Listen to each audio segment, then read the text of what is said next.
Hey everyone, how's it going? My name's Ben. Welcome to the channel. Today we're back out doing some camping. I've got the Snow Peak fire pit all ready to go, and I figured we would do some cooking while we're at it. I've been watching a lot of this fellow Harry from Fire to Fork here on YouTube, and his channel's great. I'll link it in the description below. He did a video not too long ago about the Australian hangover snack pack. It's this great meal that you can cook up in the bush on your campfire that just looks totally killer. It's fries, it's kebab shop style meat, and I figured that what I would do for you today is the West Coast version of that, which is, of course, Carne Asada Fries. Grab a beer and let's get into it. So like I mentioned, we're going to be doing this whole meal in the Snow Peak portable fire pit today. If you want to see my full review of it, I'll link to it somewhere up here. And today we're going to be using the coal bed insert for the fire pit to just lift everything up, get the heat a little bit closer to our pot so we can fry up those fries. That goes like that, and we'll build our fire.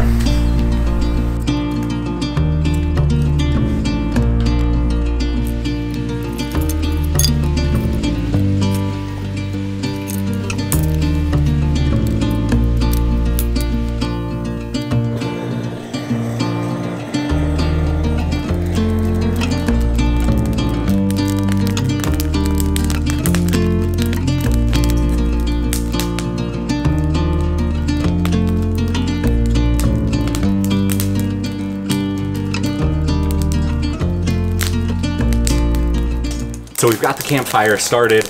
Anytime we're campfire cooking, that's one of the things we want to do first so that we can build up that nice, hot, strong bed of coals to work with later on.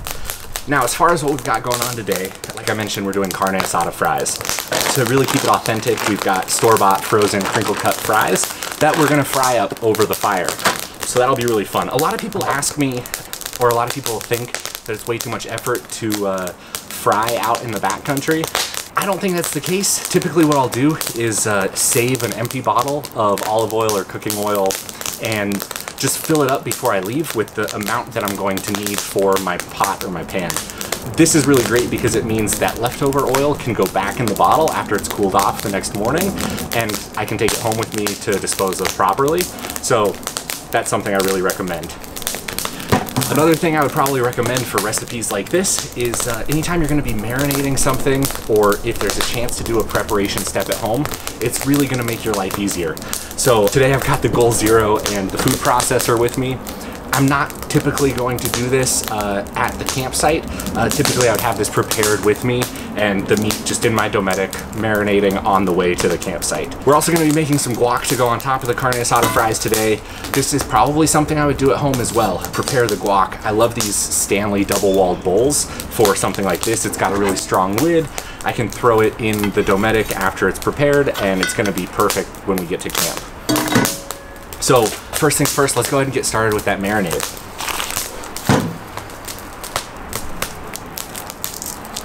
So the marinade is super simple. Into the food processor, we're gonna throw 4 cloves of garlic. You can do this to taste. I like garlic. Who doesn't, really? So we'll get these guys peeled and thrown in there. All right, that guy's peeled. There's another one. Ooh, caught that one.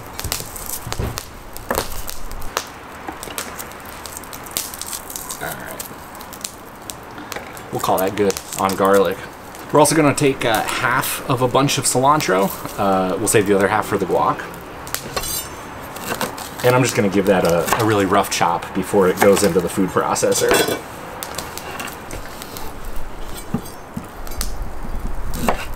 We're gonna juice 2 limes.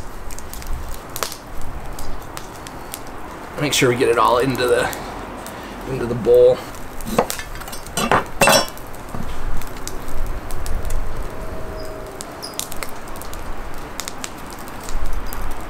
All right, there we go.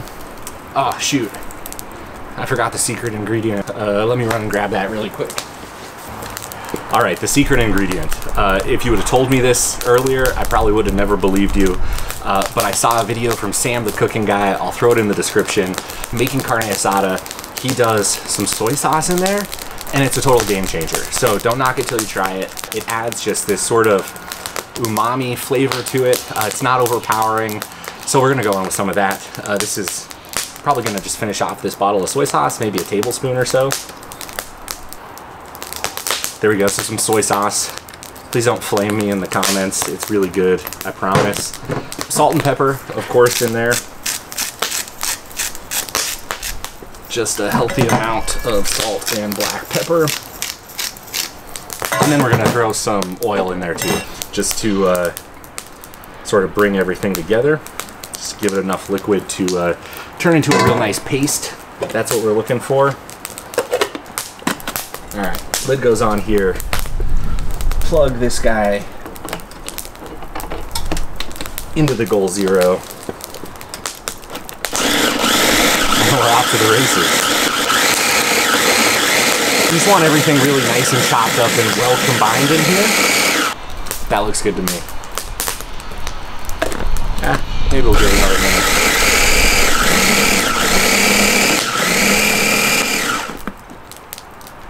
Alright, we're gonna call that good. Wow, this smells incredible already. Alright, so we'll go with it into the Ziploc bag for a quick marinade.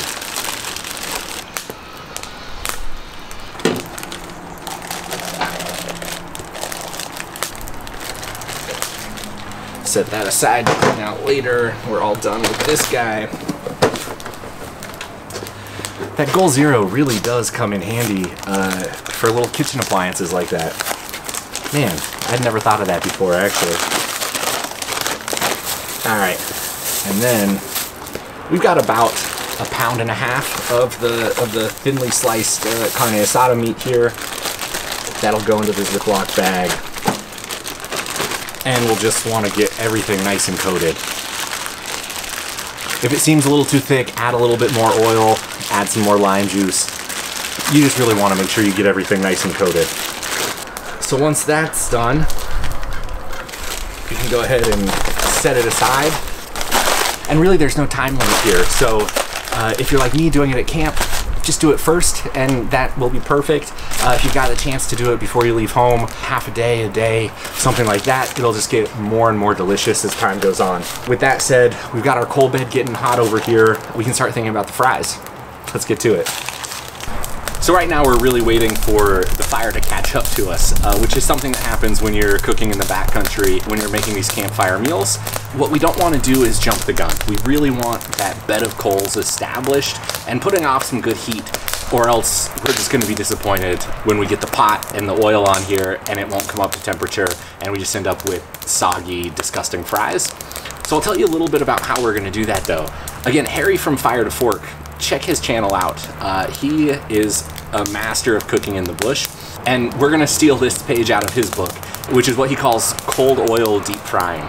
So we're gonna fill our cast iron pot up with that oil. We're gonna throw the fries in there before we even have it on the fire, and we're gonna let those come up to heat together. He did it on his channel. It seemed to work perfect for his fries. We're gonna try it out, see how it works out for us, because that's sort of set it and forget it. You don't need to fill the pot with oil, put it on the fire, check how hot it is, make sure it's up to temperature before you start the fries. You can just do it all at once and let that go while we focus on cooking our carne asada. But hey, this is the perfect time to sit back, enjoy your beer, and enjoy the nature around you.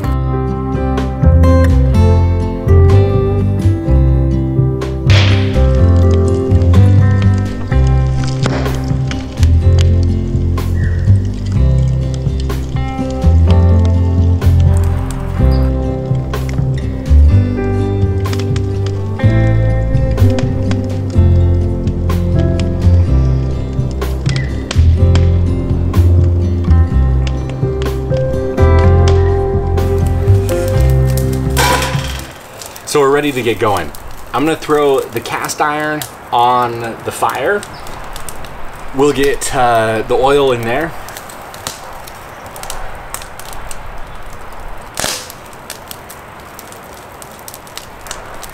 Come on, yeah, it takes a while.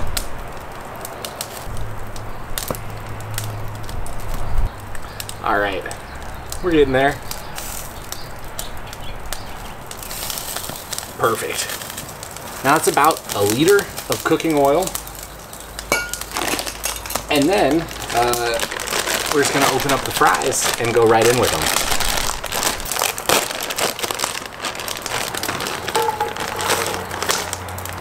We'll make sure they're all in the oil.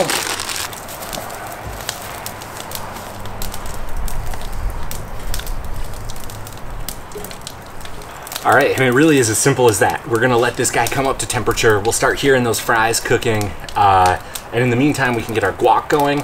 And once this gets up to heat, we'll get the carne asada on the flame. It's coming together. All right, that oil's getting hot, those fries are cooking.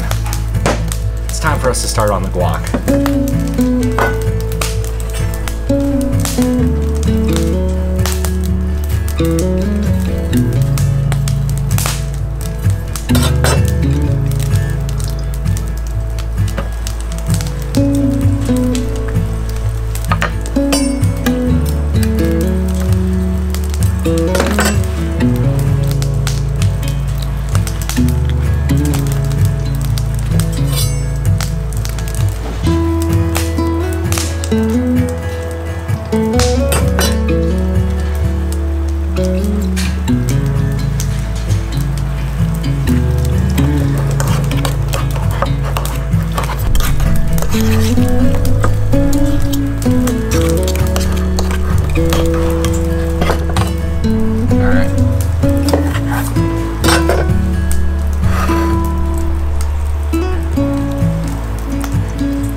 That's the sound we're looking for.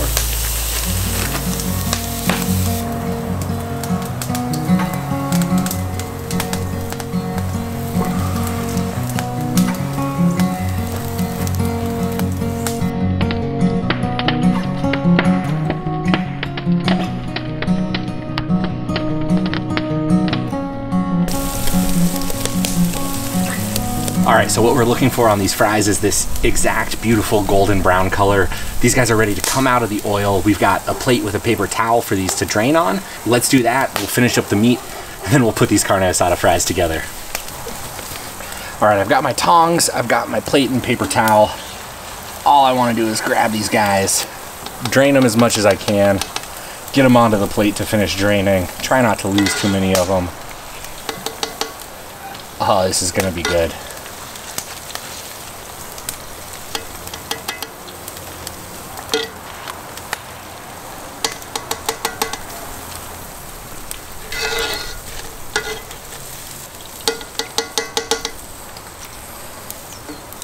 All right, look how beautiful those are. Oh shit, I lost one. All right, now as you get the fries out, you're gonna wanna go ahead and salt them. Not too much, just a little bit of seasoning. Let them with some pepper too, because why not? We've got our meat off, like always. I don't know why, but anytime we cook meat, we're gonna let it rest a little bit before we slice it up.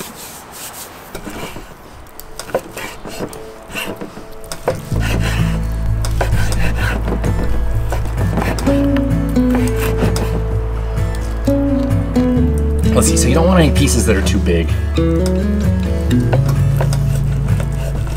I'm just gonna go ahead and kind of chop it up like this.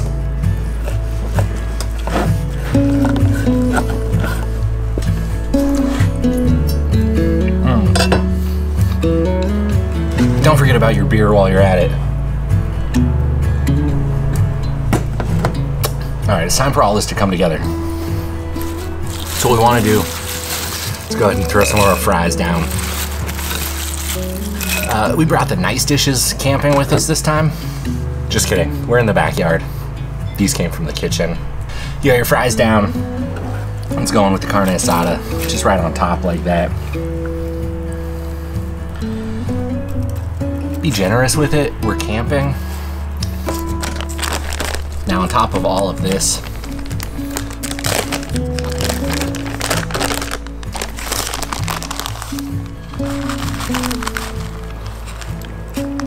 you want to hit it with the cheese. Go, maybe throw some carne asada on top of the cheese too, just to let you know it's there. Alright, and finally, let's finish it off with some of that guac we made.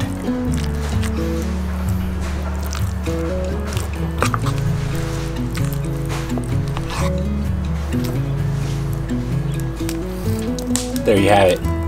Carne asada fries, straight from the campfire.